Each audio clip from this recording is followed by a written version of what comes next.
bonjour et bienvenue dans une nouvelle vidéo prévention de votre youtubeur élite numéro 1. Et non, je ne lirai pas vos intros, alors arrêtez de chouiner dans les commentaires, je ne lirai pas vos putains d'intros de merde.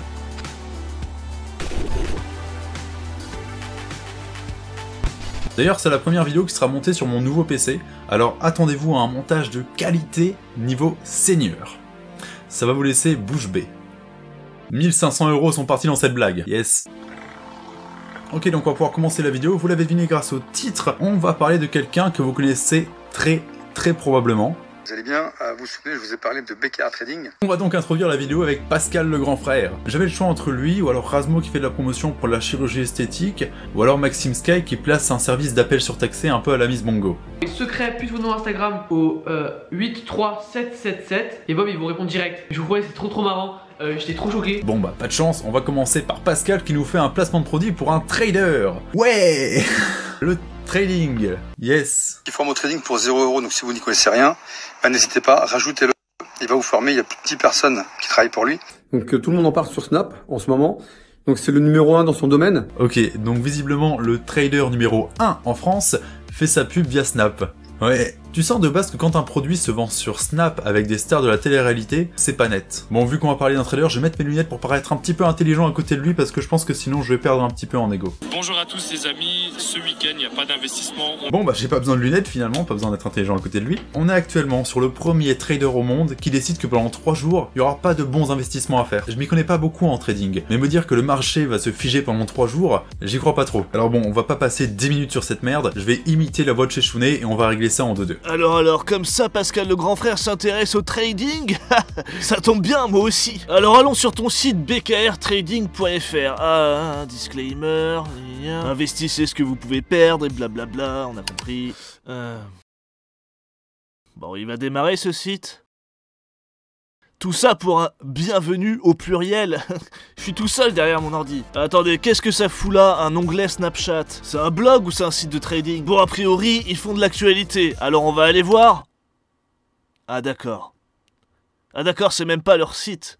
Ok, bon bah on se fait pas trop chier, ça va. Le mec a mis un bot pour relayer les news d'ABC Bourse, et il se sent d'actualité.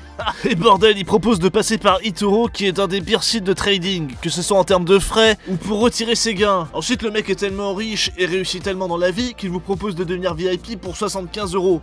LOL. Et si vous vous posez des questions par rapport à ce trader, savoir comment est-ce qu'il réussit, etc., vous avez la FAQ, qui ne sert finalement que de lexique. Putain, c'est vraiment de l'esbrouf. Proposer ce site, c'est proposer de vous arnaquer. Surtout qu'il a l'air de proposer de jouer avec des effets de levier, ce qui fait que vous pouvez perdre 100% de ce que vous avez placé. Franchement, pour proposer une merde pareille, c'est plus Pascal le grand frère, c'est Pascal le grand fils de... Putain, je m'y vachement bien chez Chounet quand même. D'ailleurs, j'ai voulu lire les conditions générales de vente du site, mais il y en a pas. C'est pas clair, ça. Alors, il n'y a pas de CGV, par contre, vous avez une boutique sur le site où vous pouvez acheter une table Twila pour 1500 €. Y a pas de photo, y a pas de texte, hein, c'est pas très pro tout ça. Le mec prétend bosser avec 10 personnes, mais aucun n'a jamais eu de bécherel à voir le site. C'est pas français tout ce qui est écrit dessus. Enfin bon, pas la peine de s'attarder sur tout ça. Dis-moi, BKR, t'as pas le nom de quelqu'un de malhonnête que tu pourrais me conseiller? À mon ami Dave Prono qui vous a concocté des tickets. Ah bah parfait, un pronostiqueur. Pile dans le thème de la vidéo, ça. Parfait, merci mec. Vous a concocté des tickets. D'ailleurs, moi aussi j'ai des tickets de ouf, hein, c'est incroyable. Par contre, les regardez pas trop parce que ça pourrait être des faux. Hein. Bon ok, Dave Prono. Il est incroyable, c'est un phénomène. Un phénomène, carrément. Phénomène. Ce mec, c'est un pronostiqueur tellement doué qu'il a réussi à afficher par erreur qu'il annulait certains de ses tickets sur Snapchat. Et puis en plus de ça, c'est quand même le genre de personne à faire des placements de produits avec Studio Daniel. Incroyable. Il y a personne qui se respecte ici. Damn nigger. Oups, mauvaise vidéo. On va rejoindre Dave Prono là. Ah oui, on va encore connaître la pépette. Bah. Yes, donc Dave Prono, le mec dont le numéro de sirette sur le site est complètement erroné. Mais j'imagine que c'est uniquement un bug informatique. Parce qu'après tout, c'est le top pronostiqueur depuis 2013. C'est encore un numéro 1, mais quel gage de qualité. D'ailleurs, avant de s'appeler Dave Prono, il s'appelait Prono de Lyon. Et à l'époque, il avait pas une très bonne réputation. Parce qu'apparemment, il avait un taux de réussite qui était en dessous des 50%. Sur 11 paris, il en a gagné 3. Ça fait 27% de réussite. C'est pas grand chose, je pense que même au hasard, je peux faire mieux. Et surtout, on est vraiment très loin des 85% de réussite qui sont alors annoncés sur son site. Enfin bon, il a forcément progressé maintenant, vu que c'est Mohamed Eni, un youtubeur spécialisé dans le foot avec plus d'1 million d'abonnés qui lui fait sa pub. 300 € sur le Japon. Dimanche contre le Nigeria. J'ai été conseillé par Dave Prono. Waouh, miser 300 € sur le Japon, mais ça fait beaucoup de hand spinner ça. Alors non seulement Mohamed Eni s'y connaît en foot, mais en plus il est conseillé par Dave Prono. C'est exceptionnel, c'est un pari à ne pas manquer. C'est plus Dave Prono, c'est Gave Prono. Mais qu'est-ce qu'il est marrant ce petit Mohamed. Il se gave. Gave Prono, mais c'est trop drôle. Dommage que le pari soit perdant. Et voilà comment niquer 300 €. Enfin j'ai ça, mais peut-être que les tickets ont été annulés, hein. Dave Prono on commence à connaître. Donc monsieur Eni, est-ce qu'on peut avoir une réaction à ça? Merci à Dave Prono, la vie de ma mère, regardez son snap, ajoutez-le à balle sur snap les amis. Ouais, cool, allez. Pari suivant. Les amis, Dave Prono qui m'a conseillé un match. Et j'ai joué les amis, on joue la sûreté. J'ai mis l'OM ne perd pas 200 €. Et alors Mohamed, tu l'as gagné celui-là? Large victoire des Lyonnais dans cet Olympico, 4-2. Ah bon bah visiblement, encore 200 € de perdu, mince alors, tout ça grâce à Dave Prono, ou alors devrais-je dire Gaffe Prono. En fait il y a quelques mois je pensais que la chaîne de Mohamed Eni elle était drôle, j'en avais juste un petit peu entendu parler, j'avais vu quelques extraits sur Twitter, et maintenant que je connais sa chaîne et que j'ai vu des vidéos en entière, je me suis rendu compte que je trouvais pas vraiment ça drôle. Le mec se contente de parler comme un débile et surtout de vous prendre pour des débiles, parce que l'air de rien, il a aussi fait de la pub pour BKR Trading. Je bosse avec BKR, pas besoin de bouger mon cul de chez moi pour faire de l'argent. C'est de la bombe de bosser avec BKR, les amis. Tu fais rien, tu gagnes de l'argent. La vie de ma mère. Sur la vie de ma mère avec BKR, tu fais de l'argent en faisant R. La vie de ma mère, tu... Oh là, vos grands-mères, les influenceuses, chieuses, qui arnaquent les gens, ces bonnes grosses suceuses de valseuses. Quand ta seule gimmick c'est de faire des analyses douteuses et que t'as plus d'1 million d'abonnés, il y a forcément un moment où tu dérives. Quand t'as aucun talent et que t'es gros sur YouTube, il y a forcément un moment où tu fais de la pub pour Wart. Cette page les amis, c'est plusieurs pronostiqueurs qui font des mathématiques. En fait ce qui me fout le plus les boules dans ces placements de produits, c'est qu'ils sont jamais annoncés. Et clairement il a une chaîne de foot, il connaît tous ces produits là, il devrait savoir que c'est de la merde, mais pourtant il continue de les mettre en avant. Je commence à penser qu'il n'y a pas que son personnage sur sa chaîne qui est abruti. Bon, vous l'aurez compris, la dernière fois je vous ai parlé de certains pronostiqueurs et de leur magouille, mais aujourd'hui ce que je vais faire c'est vous parler des personnes qui sont payées pour vous parler des pronostiqueurs. Alors laissez un like sur la vidéo. Si j'atteins plus de 3 likes sur cette vidéo, ce sera un exploit. Et si on fait plus de 3 likes sur la vidéo, je sors de chez moi. En attendant d'avoir ces 3 likes, restons au chaud et récapitulons. La dernière fois que j'ai parlé de pronostiqueurs, j'ai parlé de Chouf Prono et d'Adri Prono, respectivement sur YouTube, Splashware et Nersox. J'ai expliqué comment ça fonctionnait et pourquoi est-ce qu'on ne pouvait pas faire confiance aux pronostiqueurs. Donc logiquement, après cette vidéo, personne ne devrait être assez con pour faire la promotion de Chouf Prono. Aujourd'hui, je vais vous parler d'un pronostiqueur qui s'appelle Chouf Prono. Il y a 11 pronos sur 14 gagnants. C'est un monstre, c'est vraiment un monstre, il envoie du très très lourd. Bref, je compte sur vous pour l'ajouter, je suis grand fan de foot et vraiment c'est un monstre. Ajoutez-le tous, donnez-lui de la force, bim, sweepez vers le haut, ajoutez-le, c'est un stromo. Bon, Maono, t'es sûr de vouloir continuer sur cette voie? Parce qu'actuellement tu sembles croire que tu travailles dur en silence, alors que ce que tu fais ce sont des vidéos réactions avec pour miniature des ongles incarnés. Bon, par exemple, essaye de ne pas dire Burke, ouais, avec une photo d'un mec dont le bras est complètement fracturé. On va essayer. Donc salut tout le monde, c'est Maono, aujourd'hui Ah, Burke. Bon, bah j'ai perdu, j'imagine que la règle m'oblige à laisser un dislike maintenant. Bon, bah c'est fait. Ça y est, maintenant qu'on a vu la webcam dégueulasse de Maono, on va pouvoir passer à notre ravissante Julia Gameuse. D'ailleurs Julia, comment est-ce que ça va depuis ton placement de produit pour une loterie très probablement illégale? J'ai vu poser sur mon bureau 3 €. En vrai ça fait longtemps qu'on s'est pas vu, dis-moi, comment est-ce que tu te portes depuis tes promotions pour les sites de dropshipping? Il faut savoir que on m'a déjà contacté en mode ouais Julia par exemple, celle-ci je l'ai déjà vue sur Amazon à 20 €. Non c'est pas de l'arnaque. Non mais quel connard je suis à remuer son passé. C'est fini ces placements de produits foireux sur YouTube et Insta. Maintenant elle les fait sur Snapchat, parce que ça laisse moins de traces. Hello tout le monde, regardez avec qui je suis avec Alex Betting. Oh putain, son pronostiqueur Alex Betting, c'est encore le meilleur. Encore un numéro 1. Tu es mon BST pronostiqueur. Putain de merde. C'est de la merde sur de la merde. Bah actuellement sur cette chaîne là, on est à peu près à 5 pronostiqueurs ex aequo en première place niveau France. Incroyable.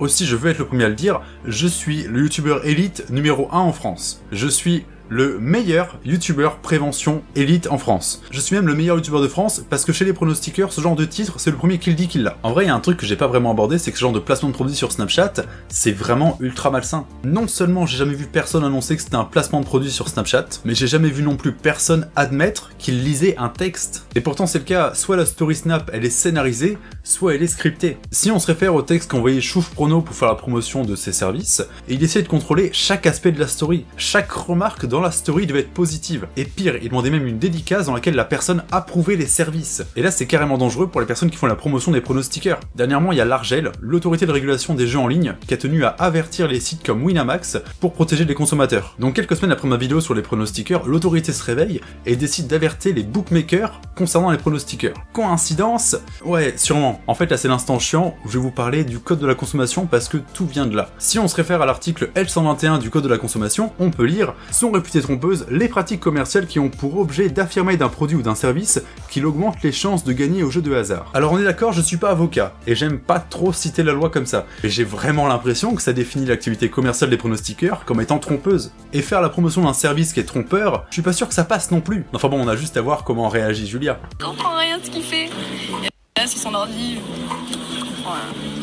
Ok, bon bah là on reconnaît bien Julia qui joue l'ignorant, parce qu'elle fait genre elle ne comprend pas ce que fait le mec sur son PC.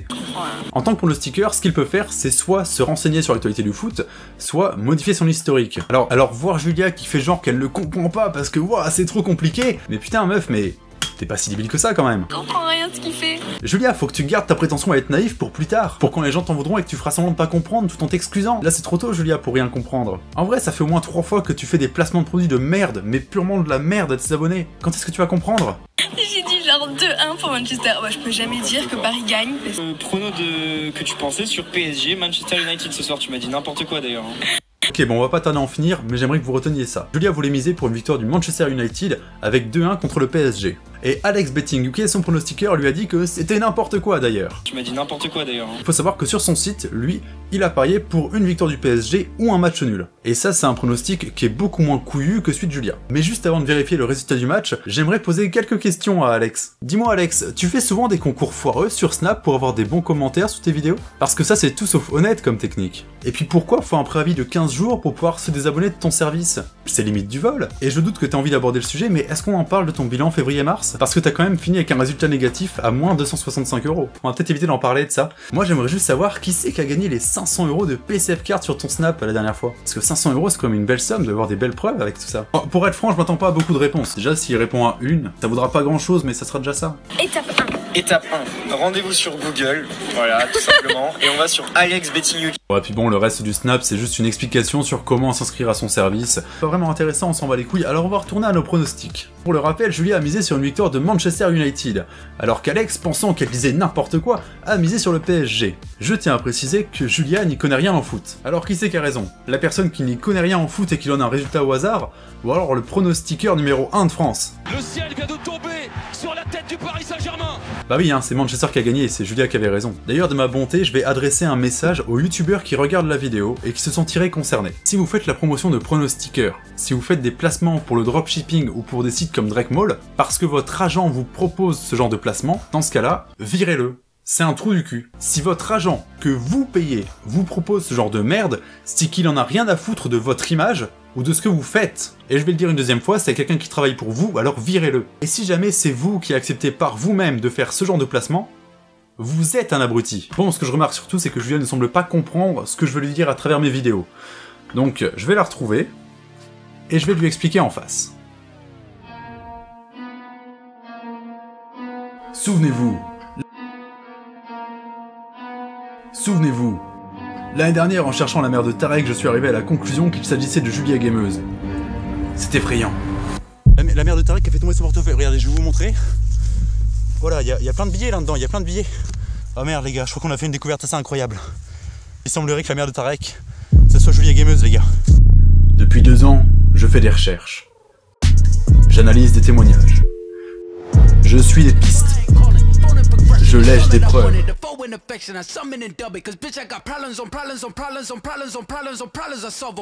Et j'en suis arrivé à la conclusion suivante, arrêtez de lécher les preuves. Je suis pas un androïde. Mais alors qu'est-ce que je suis si je suis pas un androïde? Accessoirement, j'ai aussi découvert que Julia Gameuse était juste ici. Accessoirement, j'ai découvert que Julia Gameuse était juste ici. Surtout les gars, faites pas trop de bruit dans le commentaire. Si elle nous entend, elle pourrait fuir. Attendez, elle vient de supprimer toutes les vidéos de sa chaîne, sauf 3. On s'est fait repérer les gars. Putain les gars, elle s'enfuit, attendez. Qu'est-ce que c'est que ça? Un billet de 3 €. C'est bon, on a la confirmation, c'est bien Julia Gameuse. On est sûr, c'est elle. Putain, mais elle fait tout tomber cette Julia, mais qu'est-ce que c'est que ça? Mais incroyable, mais qu'est-ce que ça fout ici, ça? Mais attendez, je crois que j'en vois un autre ici. Attendez, regardez, mais qu'est-ce que c'est que ça? Qu'est-ce que c'est? Mais Julia, mais t'as perdu ton intégrité et ta dignité? Eh Julia, tu viens récupérer ta dignité ou pas? C'est pas Julia ça.